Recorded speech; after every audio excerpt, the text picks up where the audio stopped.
Jay Runer here, and today we're going to be talking about the longevity of Forza 7. And I hate to make a video like this, but it needs to be made because Turn 10 needs to understand that what they're doing is not helping the game at all. I'm going to go over a few things and things that I learned today just a few hours ago before making this video. And first thing I'm going to talk about multiplayer. Multiplayer right now, no one seems to really care about it too much because there's only these few couple of hoppers that is in multiplayer right now. Because all you have is Modern Hatch, Super Muscle, Track Toys, and the Rise of the Muscle Car or Rise of the Supercar. I'm going to tell you one thing. When this game released, multiplayer was dead on arrival because of this division system right here. Because, okay, you have these many divisions, you can only run so many cars at a time, yada, yada, yada. Are they going to make a hopper for every division? Because if so, there are going to be hoppers that are going to be empty. There's going to be nobody racing in them. Because there are going to be cars and divisions that people won't even play in. And there might be divisions that people do want to play in and they won't make a hopper for it. But if they're going to make a hopper for every single one of them, it's not going to do it. So I don't even really bother with multiplayer, only just to make videos, because it just doesn't interest me. So moving on to the next thing. Rivals. Okay. Rivals. You got your tracks, you got your cars, and you got this other stuff. But the Rivals is glitched out. Apparently there's a glitch that I was talking about that I found out a few hours ago that allows you to turn on the assist during a run, and you can drop your time by a whole entire second. I don't know the details exactly, but it exists. There are people out there that are using a glitch to run a second faster in their leaderboard runs. This can be for rivals. It can be even for the hidden leaderboards for divisions on any track, any car. And that kills it for me, because that makes me question whether or not my builds are good, or if I'm doing the right thing, or I'm going in the right direction. Because I don't know if the people above me are using this glitch or not. And that's very disheartening. That is very disheartening. They're going to have to wipe the leaderboards if they find the reason why this glitch happened. But it has happened, and now this is really killing me for the game. I'll give you one thing. The Forza Cup is not bad. I understand the direction you're going with the homologation system. I get it. I understand it. It's perfect for the Forza Drivers Cup. I think it's fine for that. And it could be even used in Rivals for, like, giving out prizes or whatever, or free mod packs or whatever, or free loot crates if you can get underneath a certain time with a particular car underneath a modulation. I think that's fine. I think that's fine and dandy. That's a great idea. But the things that kill me about this game is that what people knew, you literally took it out of the game completely. The PI system. People knew and understood the PI system.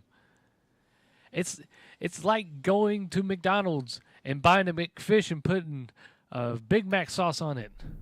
Why? Why would you do that? Why would you do that? You took the one thing that people understood and you took it out of the game, and you introduced something else that's new that just straight infuriates people. Because honestly, there might be a glitch, and when it comes to tuning and upgrading the car, because I swore I spent hours trying to get this engine to 600 horsepower. It's because these numbers either go up 1 horsepower or down 1 horsepower. I wrote down all the horsepower for all the components, all the parts, and started putting in combinations to get that perfect 600 horsepower motor. And every time I put one component on, a horsepower would either increase or decrease on another one. So I had to figure out which one that increased or decreased or or what have you, and it was frustrating. It was so frustrating. I don't know if that's a part of making the game more realistic or what. I don't know.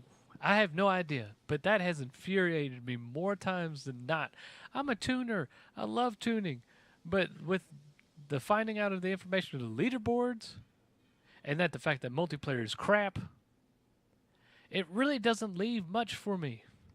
It begs the question: what is the point? What is the point of Forza 7? You have all these cars, but you can't use them. Either there's not a division for them, or there's just not a division for them at all, like the DLC. You gave us DLC for cars we cannot use to play competitively, either online. I guess you could do the leaderboard thing, but since there's a glitch, you don't even know if the credibility of the leaderboards anymore. And that takes the fun out of it now. I enjoy the leaderboards. And then the fact that you hit them, just like you hit test drive, like you didn't want people to test and tune to make their cars better. Why did you do that? That's the point of this game. This game is a car game.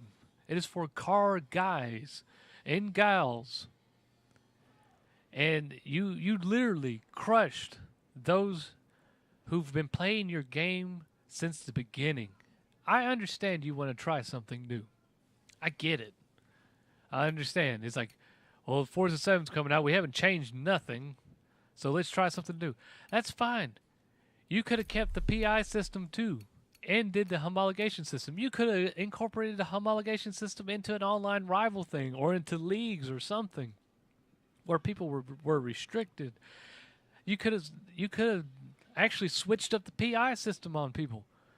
Instead of 800 being S-Class, you could have done it at 750 or 650 or 450 or 550. You could have switched it up on people and make them have to, tune their cars a little bit differently because they had to have 50 less points of PI to use. Or you could have you took all the information, I mean the buttloads of information that you have on which cars are the best, because the leaderboards, that's all the information in the world that you would need to fix these cars that were a problem. It's like giving them actually $1 million and telling them not to spend it in turn 10. You're that person that decided not to spend it for whatever reason. You had all this information from your forums to the leaderboards. You knew what the problems were. People even told you how to fix it, how to make it better. And you did nothing with it. And that's the most disappointing thing, besides everything else, is that you didn't listen to nobody. And when people stop playing your game, it's your fault. And I guarantee you one thing. These loot crates, as soon as you put a $sign on them, people are going to quit in mass droves. Because people are tired of this. You've given us DLC that we can't use.